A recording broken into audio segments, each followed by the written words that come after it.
One slate. One slate. It's like, I don't like starting videos tilt staring into the screen asking for one slate, but that's just what I have to do every night, right? It's just the way it goes.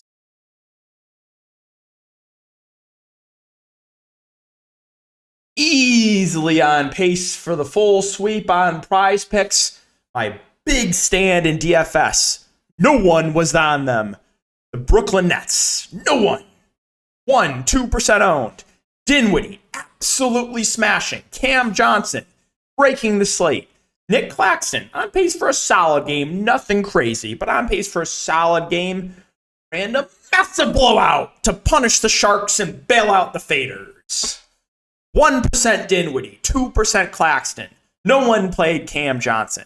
Hammer all their overs on Prize Picks. Gonna get the 25x. No way is Nick Claxton playing a minute in the fourth quarter. To once again punish me. What have I done to deserve this? What?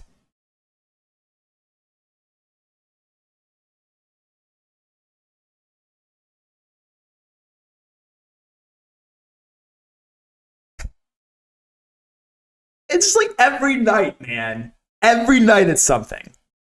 Like the Nets were so low owned. Dinwiddie 4%. No one played Cam Johnson. Claxton 2%. Dinwiddie breaking the slate. Cam Johnson literally on pace for 50. Nick Claxton, I mean, he wasn't going to break the slate, but he was going for 30 plus for sure. No way are they playing any minutes in the fourth quarter. Knicks can't miss a shot. No fourth quarter run for the Nets. Again, that was my biggest stand, right? It was the field was not recognizing the rotations for the Nets, right? They're running such a tight rotation, and I get punished with a massive blowout. And also, did I not say this would happen to Jason Tatum? Right? Did I not say that?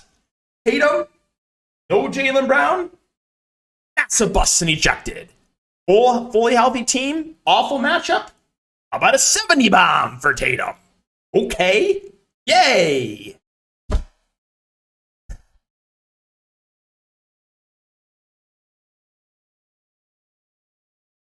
Giannis, massive blowout too.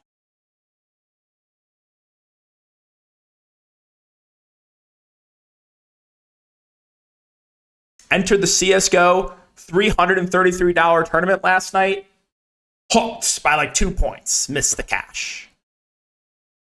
It's just so much pain, man. It's just the pain that we deal with on a night in, night out basis. Like, why? Why? At least the Maxey faders were punished, right? I mean, that's a positive. I thought he was one of the best plays of the slate once Joel Embiid got ruled out and he was starting. But, finally fade Giddey. Triple-double. Massive smash for Giddey when I finally fade. When I play, 20 minutes for Giddey. Finally don't clink Giddey. Triple-double.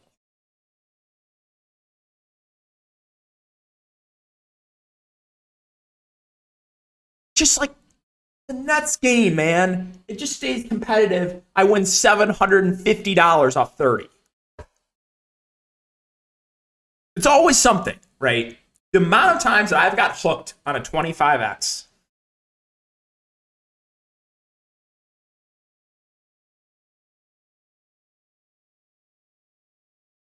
Was there anything else? I will say this.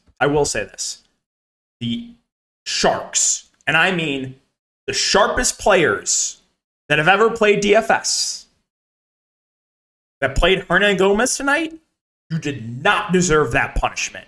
He was the best play of the slate, factoring in ownership. If you took that risk, you deserve to win $1 million, in my personal opinion. Now, I did not, because I actually was waiting for Hernan Gomez, but once we got Mo Bamba starting, I had to prioritize Mo Bamba. But the sharpest players in the world out there that played Hernan Gomez, you deserve all the money. You do not deserve that punishment. I'm just telling you that right now. Like, you should be able to retire at this point in time if you played Guillermo Hernan Gomez at 4% ownership. He was the best play of the slate. Again, I did not play him. Those that played him, he was the best play of the slate, and they closed small. Was there anything else I wanted to bring up? I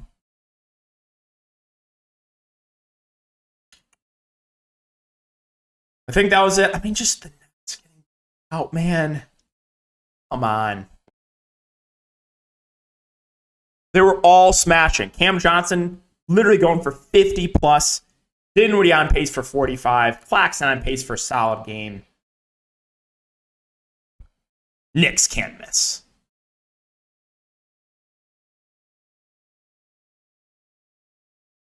All right, I guess I'm ready to talk about this 4-game slate now.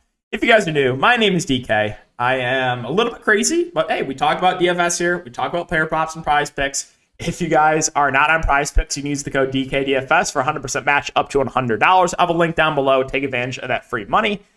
And if you're looking for premium content, you can check out my Patreon linked down below. Any questions, always leave them in the comment section or hit me up on Twitter. All right, so the first game here, we got Toronto and Washington.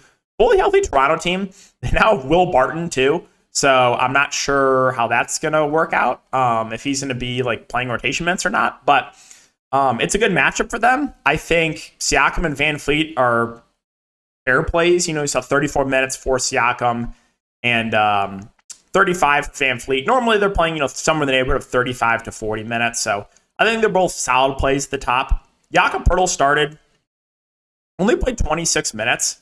You would think he would play a little bit more, but he's about a fantasy point per minute guy. If he continues to play, around 30 minutes, I think he's a pretty safe option. Scotty Barnes feels a little bit pricey at 7-2, but you never know. Like this is a guy that tilts me so much. Like when he has the team to himself, he busts. He'll just randomly go off when they're fully healthy. So I would not be surprised if you see like a 50 bomb from Scotty Barnes tonight or tomorrow. OG 5'7". He's just like a last guy in. The floor is there, right? Like you've seen 11 fantasy points in 34 minutes, 16 in 39 minutes. You did see a decent game for him last time out, but I don't love it. But he should see at least 30 minutes, I would think. Gary Trent Jr. moved to the bench with the Philadelphia team, but he still played 28 minutes. He's a guy that, if he knocks down his shots, does have a ceiling. Don't know if I get to anyone else, though. Russia Chua only played 12 minutes last game. My boy Chris Boucher played 14. We know he's a good point per minute guy. So, if you get a game where Boucher pushes for 20 minutes, yeah, you could have a good game at this price. I don't know if we're going to see Will Barton play rotation minutes, so I don't think I can go there. You might see a little bit of Thad Young, but mainly I would say it would be the starters that I have interest in for Toronto.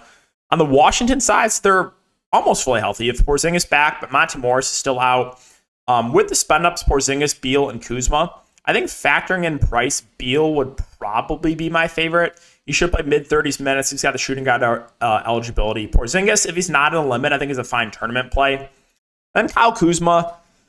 I played him last slate. He shot awful, so this is going to be the game where he smashes probably. Still a guy that can go for 40+ anytime he touches the court. Gafford becomes a bit riskier with Porzingis back. He probably won't play as much. So more of a tournament-only play. Denny most likely moves back to the bench. I still like DeLon Wright at 4.6. I don't think he has a massive ceiling, but if you give him around 30 minutes at 4.6, I think he's one of the safer plays on the board. Goodwin, Kendrick Dunn should back him up. You might see a little bit of Corey Kispert too, but don't think I can stomach that, even on a small slate. Philadelphia and Dallas, this one just depends on Joel Embiid. If Joel Embiid plays, I think Embiid, Harden would be fine spend-ups. Harris and Maxey would be solid options in the mid-range. Melton would be a guy, you could take a shot on in tournaments, but there'd be no priorities. Now that really changes if Joel Embiid is out, right? If Joel Embiid is out, absolutely love Tyrese Maxey if they start that small ball lineup again. Love Maxey. Harden becomes one of the best bumps in the slate. He gets a massive usage bump. Tobias Harris becomes one of the best mid-range plays in the slate. He'll play more and have more usage. D'Anthony Melton should play more at 3.8K. You saw Paul Reed play a good amount off the bench and smash, went for a double-double. He would be a solid value. I mean, Tucker started at the 5, but it's PJ Tucker. I mean, I guess he's playable, but I would prefer the other guys we talked about. So there would be a lot to like here for Philly if Joel Embiid is out. Let's talk about Dallas. Luka Doncic is 11.9K. There's not a ton of spend ups in the slate, so if you're comfortable with enough of the value, I'm totally fine just spending up for Luka Doncic. I will say, like, his floor is a little bit lower playing alongside Kyrie, but still, Luka can go for 70 plus anytime he touches the court. Kyrie Irving is 9.4. Kind of just like fine with it. I don't love it, don't hate it. I wouldn't prioritize him, but if I landed on him as my last piece in as a spend up, oh, yeah, that's fine. He should play 35 to 40 minutes. Christian Wood is 6K. Minutes have not been great on him. He will be productive, but right now more of a tournament only play. Tim Hardaway Jr. 5.2. Minutes have kind of been all over the place for him, but he's a guy that can put the ball in the bucket. I think he's a fine tournament play. You're never going to get excited about rostering these guys, but like Reggie Bullock is 3.7. I think he's probably going to play around 30 minutes. Josh Green is 3.8K. Minutes have ticked down on him a bit, but still seeing, on average, around 20 minutes a game. Maxi Kleber came back, was on a limit, but played 24 minutes. He's 3.3K. I guess that's playable. Dwight Powell probably can't go to him with Maxi Kleber back. You'll see some Justin Holiday in the rotation too, but the rest of the Dallas Mavs, it's hard for me to feel good about anyone outside of really Luka and Kyrie at the top.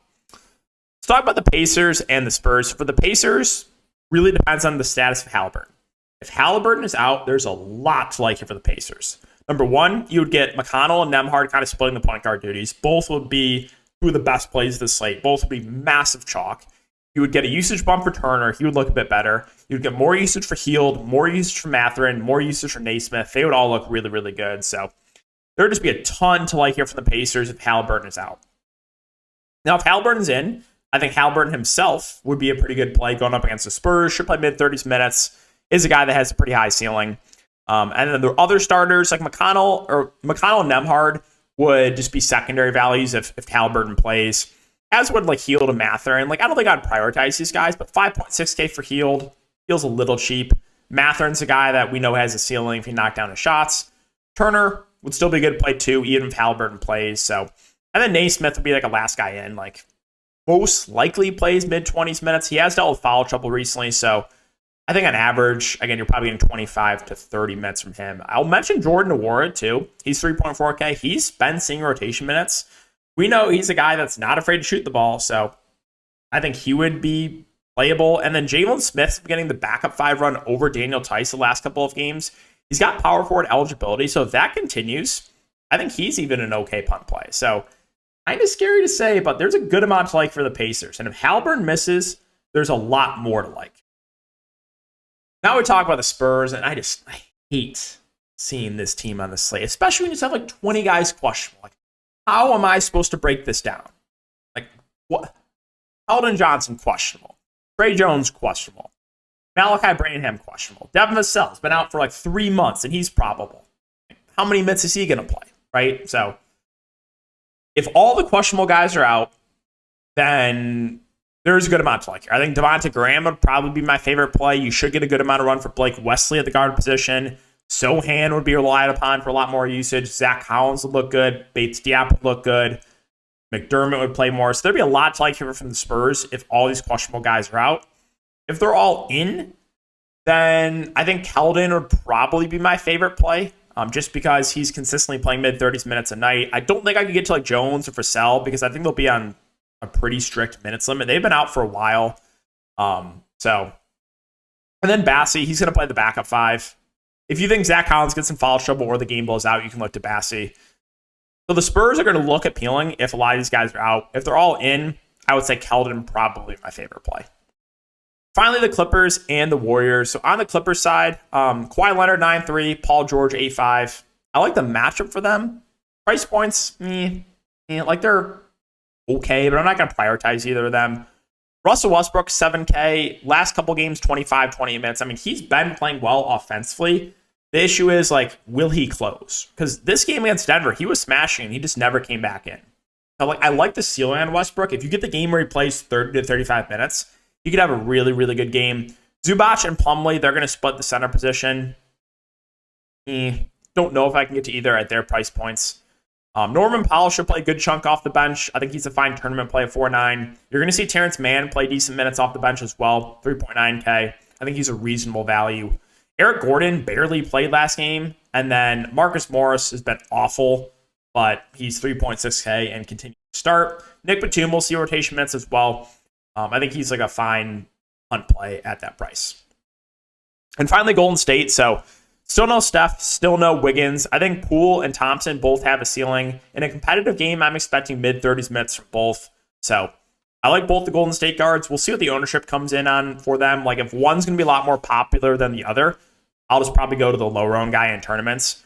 Draymond Green, I think, is a very safe play, 6.3. Should play low 30s minutes. The guy that can stuff a stat sheet. I like him. Looney started, played 23 minutes. I think he's like a fair play in the mid-range. DiVincenzo has been starting as well. He's been playing pretty solid minutes, like low to mid-30s. I think he's a pretty good option in the mid-range. He'll be popular. He's got the shooting guard, small forward eligibility as well. Kuminga moved back to the bench. Played 25 minutes still, though. So I think he's a fair value play. We know Kuminga, not a bad point per minute guy. Jerome, been playing decent minutes off the bench. I think he's an okay contrarian value. And then you'll see some Anthony Lamb and JaMychal Green as well. Anthony Lamb, only 3.2K. JaMychal Green, 3.1. I'm only played 5 minutes last game, so if I was to take a shot in one of those like backup bigs, it definitely would be Anthony Lamb. But yeah, so that's going to wrap up the video, guys. Maybe tomorrow will not end in pain. I mean, the Nets, massive blow. You just can't make it up, man. You literally can't make it up. Because that was my biggest stand, was I loved the Nets in tournaments. I took all their overs on prize picks, and I get punished with no fourth quarter run for them at negative ownership. And then the Tatum game, insult to injury. You really had to go for 70s tonight, Jason Tatum. You really had to do that. Thanks again for watching, guys. Hope you have a great night. Keep an eye out for the prize picks video. I'll have that up after this, and we'll see you in the next one.